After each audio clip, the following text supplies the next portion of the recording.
Merveilleux Père, nous te bénissons et nous te rendons grâce pour ce moment précieux que tu nous amènes à passer dans ta présence. Nous te célébrons et nous te rendons grâce pour ces moments que nous allons passer dans ta présence, Père. Nous refusons de prendre quoi que ce soit pour acquis. Tout au long de cette journée, tu as veillé sur nous, tu nous as gardés, tu nous as protégés et nous voulons te dire merci. Merci pour la journée, merci pour la protection, merci pour ta fidélité, merci pour tes bontés renouvelées aujourd'hui, pour la provision. Merci pour les capacités que tu as mis en nous aujourd'hui, pour l'exploit que nous avons pu accomplir aujourd'hui, Père. Merci car véritablement chaque jour, nous pouvons témoigner de ce que tu veilles sur ta parole pour l'accomplir. Nous comptons sur toi, nous nous attendons à toi. Alors que chaque jour nous nous confions en toi, Père, nous pouvons voir combien tu prends soin de nous, combien tu es là présent. Même lorsque tout ne va pas comme nous le souhaitons, Père, tu es là pour nous rassurer, pour nous fortifier, pour nous consoler, pour nous réconforter.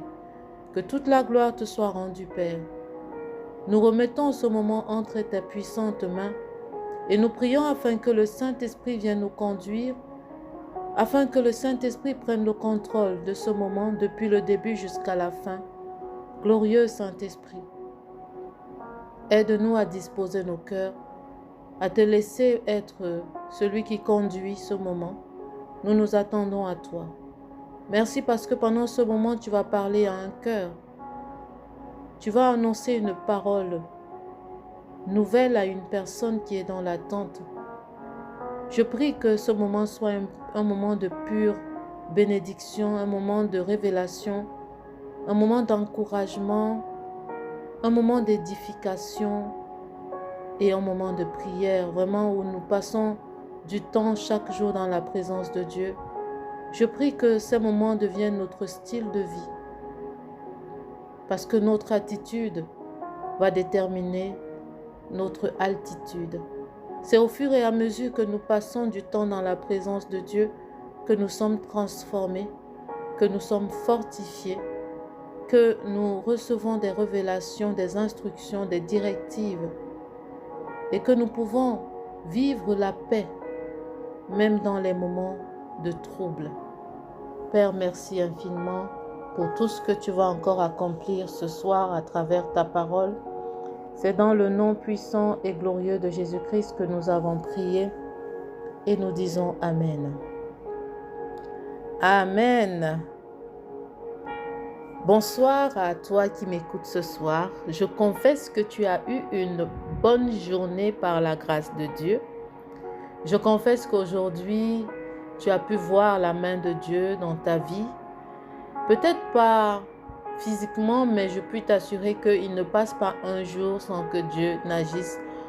Aussi longtemps que tu viens dans la présence de Dieu et que tu t'attends à lui, il ne reste pas inactif face aux situations de ta vie. Et ce soir encore, je voudrais t'inviter à disposer ton cœur, à prendre un moment dans la présence de Dieu. C'est souvent des courts moments, parfois on a des moments un peu plus longs, mais ce soir c'est vraiment un court moment que nous allons passer dans la présence de Dieu. Et ce n'est pas le nombre de temps, mais c'est la profondeur de ce que nous allons méditer, c'est la disposition de nos cœurs et c'est la foi que tu vas mettre en action qui va faire de ce moment un moment de rencontre divine, un moment extraordinaire, un moment surnaturel dans la présence de Dieu et où nous allons pouvoir ressentir véritablement que Dieu agit dans nos vies. Amen. Alors, une fois de plus, je te souhaite la bienvenue dans ce moment de prière et d'exhortation. Je suis certaine que tu ne peux pas deviner de quoi nous allons parler ce soir, mais je suis certaine par la grâce de Dieu que c'est un sujet qui va te parler. Aujourd'hui, nous allons briser les chaînes du non-accomplissement. Ces chaînes où nous commençons les choses, nous n'allons pas jusqu'au bout. Nous commençons, on ne va pas jusqu'au bout.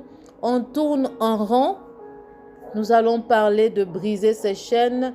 Nous allons parler également de briser la procrastination. Cet esprit,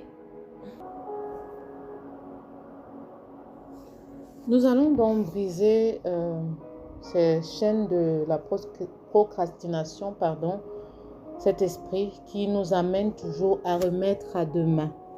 Remettre à demain pour quelque chose que tu peux faire aujourd'hui, pour quelque chose que tu peux commencer aujourd'hui. Tu es toujours à te dire non, je vais voir demain. Dieu ne t'a pas créé pour remettre constamment à demain ce qu'il t'a demandé de faire aujourd'hui.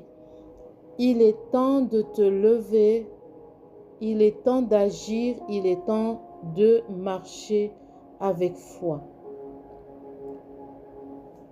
Nous allons prendre quelques versets clés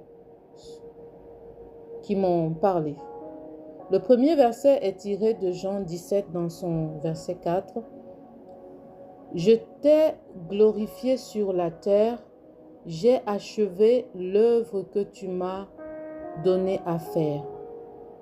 Jésus a accompli sa mission. Toi aussi, tu es appelé à terminer ce que Dieu t'a confié. Amen. Ecclésiaste chapitre 11 dans son verset 4 nous dit « Celui qui observe le vent ne sèmera point, et celui qui regarde les nuages ne moissonnera pas. » Tu n'as pas besoin d'attendre que toutes les conditions soient parfaites, que tout soit réuni pour agir. Si tu passes le temps à observer les nuages, si tu passes le temps à regarder les heures passées, si tu passes le temps à regarder les autres, toi, tu ne feras jamais rien. Tu ne dois pas toujours attendre que les conditions soient parfaites. Généralement, ce qu'on se dit, c'est que non, je vais commencer, mais il faudrait d'abord que je puisse. Ce je puisse là ne vient pas de nous. C'est Dieu qui nous donne les capacités. C'est Dieu qui met en nous les capacités. C'est Dieu qui nous donne la provision. Et si Dieu nous dit, va avec ce que tu as, commence avec ce que tu as, pourquoi est-ce qu'on ne devrait pas commencer avec ce que nous avons? Proverbe chapitre 24 du verset 33 au verset 34 nous dit « Un peu de sommeil, un peu d'assoupissement, un peu de croiser les mains pour dormir, et la pauvreté te surprendra comme un rôdeur, et la disette comme un homme en armes. »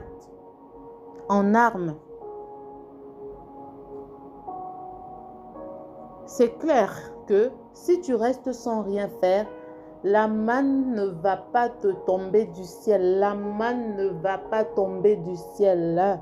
Il faut que tu te réveilles. Il faut que tu te réveilles et que tu fasses quelque chose. Il faut que tu commences avec ce que tu as. Il faut que tu commences.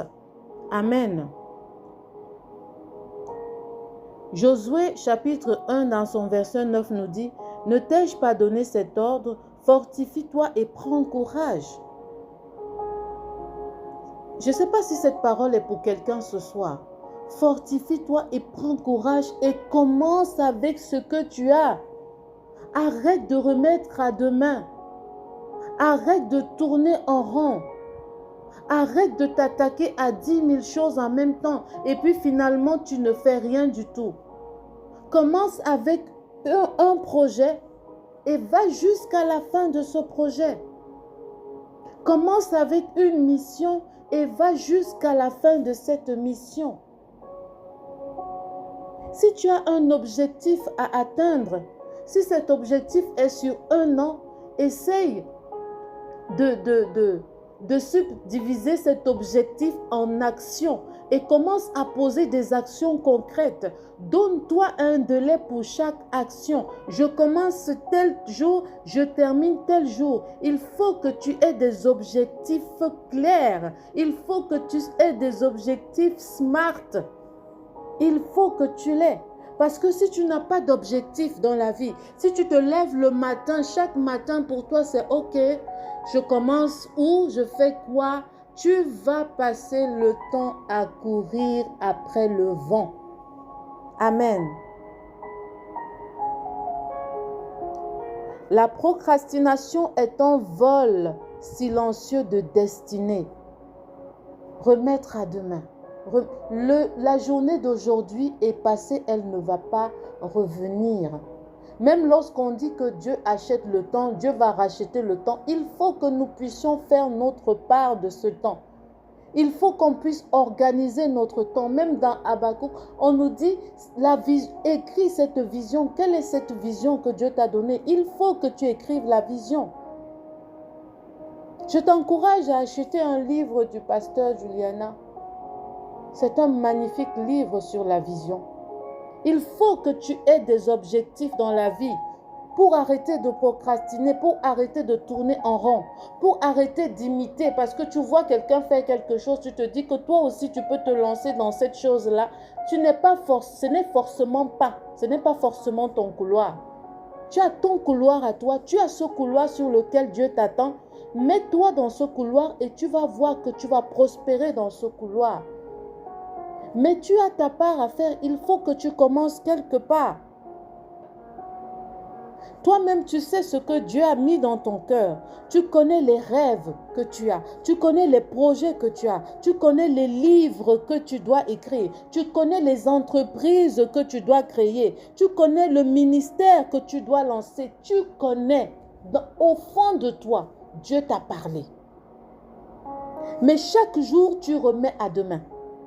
Non, je ferai demain. Quand demain arrive, non, je ferai demain. Et du coup, tu vas faire un film qui s'appelle Demain ne meurt jamais. Tout le temps, tu vas dire, je remets à demain, je vais commencer à demain. Non, j'attends le bon moment. Non, j'attends la bonne énergie. Non, j'attends que toutes les conditions soient réunies. Mais voici la vérité. Le bon moment, c'est maintenant. Le bon moment, c'est maintenant.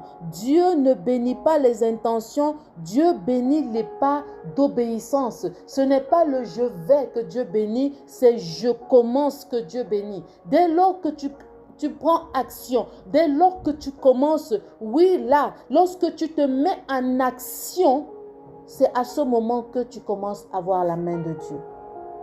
Amen. Il faut que tu commences.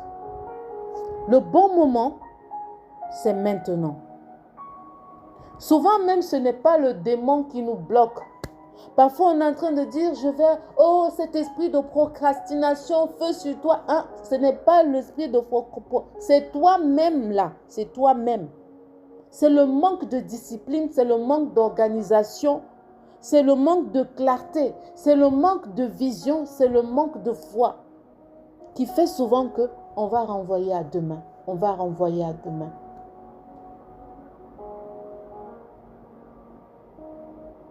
Amen.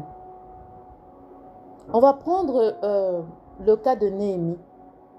Dans Néhémie 1 et 2, chapitre 1 et 2, nous découvrons un homme ordinaire avec une charge extraordinaire. Lorsque Dieu te donne quelque chose, te demande de faire quelque chose, Dieu est en toi. La force te vient de Dieu. Les capacités te viennent de Dieu. Ce n'est pas avec ta force que tu vas le faire. Dieu te dit, commence avec ce que tu as, parce que c'est pendant que tu seras dans l'action, dans le mouvement, que Dieu va accomplir, que Dieu va agir. Néhémie aurait pu procrastiner, il aurait pu se dire que ce n'est pas le bon moment, je ne suis qu'un échanson, je ne suis pas un architecte, je n'ai ni argent, je n'ai ni armée. Ce sont les raisons qu'on trouve toujours chaque fois qu'il faut faire quelque chose. Je n'ai pas assez d'argent pour commencer, je n'ai pas l'expertise pour faire ça, je ne connais personne, je ne sais même pas par où commencer. Mais dès que Néhémie a entendu que les murailles étaient détruites, il a pleuré, il a prié et il a agi. Tu dois commencer. Tu dois commencer. Il a demandé la faveur du roi, il a reçu les ressources nécessaires et il s'est mis à l'œuvre sans tarder. Il faut que tu commences. C'est dans le commencement, c'est dans ces faibles commencements que Dieu va bénir. Dieu bénit les faibles commencements. Ne sous-estime pas cette activité que tu vas commencer avec 100 francs, avec 1000 francs, avec 2000, avec 5000, avec 10 000. Ne sous-estime pas. Ne te dis pas non, j'attends d'avoir 1 million, 2 millions, 10 millions pour commencer. Commence avec ce que tu as. Amen. Et le plus extraordinaire, les murs furent construits en 52 jours. Néhémie nous enseigne que lorsque tu prends un premier pas, même dans la peur, Dieu envoie les matériaux, les ouvriers et la force. Il n'a pas attendu les conditions parfaites, il a juste avancé avec la foi. Quelle est la leçon que tu vas tirer, que nous devons tirer de cette histoire? C'est que Dieu n'attend pas des personnes parfaites. Dieu cherche des personnes qui sont prêtes. Si aujourd'hui tu prends la décision de faire le pas, le ciel se mettra en mouvement. Amen. J'ai ce témoignage d'une sœur qui est aussi un leader, qui a commencé un chantier. Elle nous a fait un témoignage où elle nous a dit, je ne peux pas vous dire, je ne peux pas vous expliquer, mais je sais que quand j'ai commencé, Dieu a commencé à bénir. Elle a juste commencé et Dieu a commencé à agir. Connecte-toi à l'histoire de Néhémie. En tout cas, moi, je me connecte à cette histoire. Je me connecte. Amen. Alors, quelles sont les clés concrètes que j'aimerais te partager? Première clé. Commence avec ce que tu as. On l'a déjà dit. Moïse n'avait qu'un bâton. David n'avait qu'une fronde. Dieu utilise ce que tu as maintenant. Qu'est-ce que tu as maintenant? Moi, je te pose la question. Qu'est-ce que tu as? Ce que tu as peut être une connaissance, peut être une aptitude, peut être une expertise que tu as, peut être des finances que tu as, peut être même une relation que tu as. Une aide de destinée, tu peux connaître quelqu'un aussi. Il ne faut pas négliger les aides de destinée. Alors, qu'est-ce que tu as? Ensuite, divise ton projet en petites actions quotidiennes. 15 minutes par jour peuvent changer ta vie. 15 minutes. Tu n'as pas besoin de tout embrasser. Fais une chose à la fois. Tu as ton projet, tu viens le diviser en petites actions. Je commence par ici. Et ensuite, je vais là, et ensuite, je vais là, et ensuite, je vais là. Tu vas te rendre compte qu'en une journée, tu vas arrêter d'aller scroller sur les réseaux sociaux, aller lire des choses qui ne t'édifient pas. Amen. Troisièmement, entoure-toi de personnes qui t'inspirent à l'action. Fuis les gens passifs et négatifs, ces gens qui sont toujours en train de critiquer, qui sont toujours en train de te ramener vers le bas. Il faut fuir ces personnes qui sont tout le temps en train de se plaindre. Vraiment, je n'ai rien contre vous. Je prie que tu puisses tomber sur cette vidéo et que Dieu te parle à travers cette vidéo. Amen. C'est pour nous tous en fait, par la grâce de Dieu. Prie chaque jour pour recevoir l'énergie divine et l'onction pour finir. Dieu est l'alpha et l'oméga. Tu lui dis, Père, vraiment, ce que j'ai commencé là, aide-moi à aller jusqu'au bout.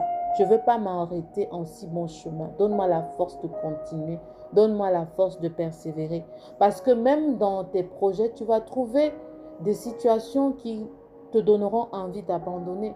Mais accroche-toi à Dieu. Demande-lui de te donner la force d'aller jusqu'au bout. Note tes objectifs et rends-les visibles. L'habitude de l'action détruit la procrastination. Amen. Alors, quelles sont les actions concrètes à poser dès aujourd'hui? Écris aujourd'hui une chose que Dieu t'a demandé de faire, que toi tu as négligé. Commence par un petit pas. Prends 30 minutes dans la journée pour avancer dessus. Même un petit pas compte. 30 minutes dans 24 heures. 30 minutes. Supprime et limite les distractions qui volent ton temps. Le bavardage, les discussions sans fondement, les réseaux sociaux, les pensées de peur. Vraiment, limite au maximum. Parle à une personne responsable de ton projet et rends-toi redevable. Approche-toi des personnes qui ont fait ce que tu es sur le point de faire. Lis, édifie-toi, renseigne-toi. Quand tu vas sur Internet, quand tu vas sur les réseaux sociaux, c'est pour aller chercher des informations en lien avec ce que tu es en train de faire. Ce n'est pas pour aller lire des histoires qui ne t'apportent rien. Amen. Amen. J'espère que tu es béni par ce moment. J'espère que ce moment t'édifie. Maintenant, je t'invite à poser la main sur ton cœur. Nous allons prier. Amen. Seigneur Dieu Tout-Puissant, nous venons devant toi aujourd'hui avec un cœur déterminé à sortir du cycle de la procrastination et du non-accomplissement. Nous brisons au nom de Jésus toute paresse, toute distraction, toute peur, toute confusion, tout esprit de torpeur. Nous déclarons que nous sommes des personnes d'action guidées par le Saint-Esprit. Nous sommes revêtus de force, de courage et de discipline. Nous refusons de laisser nos rêves mourir dans nos pensées. Nous nous levons et nous bâtissons, nous commençons, nous avançons et nous achevons. Nous marchons dans ce mandat que tu nous as donné avec persévérance et avec foi. Nous recevons la grâce pour accomplir nos missions respectives dans le nom de Jésus. Nous rendons inutiles toutes les armes de découragement de l'ennemi. Nous déclarons que nous allons aller jusqu'au bout pour la gloire de ton nom. C'est dans le nom puissant de Jésus-Christ que nous avons prié. Alors vraiment, je déclare dans le nom de Jésus que la procrastination est brisée alors qu'aujourd'hui, nous prenons la décision de commencer. Nous prenons la décision de commencer. N'hésite pas à venir nous partager si tu as commencé quelque chose, si tu as pris la décision aujourd'hui de sortir de la procrastination, de sortir de je remets à demain, de sortir j'attends que toutes les conditions soient réunies. Amen. Partage-nous cela en commentaire. N'hésite pas à partager ce moment avec une personne que tu voudras aussi bénir. N'hésite pas à nous laisser à partager un peu d'amour avec nous en aimant cette vidéo. Que Dieu te bénisse abondamment, que Dieu veille sur ta nuit. Je prie que le Seigneur te parle profondément. N'hésite pas à méditer davantage sur les versets bibliques que nous avons cités. Je vais les mettre dans la barre de description afin que tu puisses méditer davantage dessus et demander au Saint-Esprit de te prier, de t'édifier, de te révéler davantage. Amen. Je te souhaite une excellente nuit et je te dis à demain par la grâce de Dieu.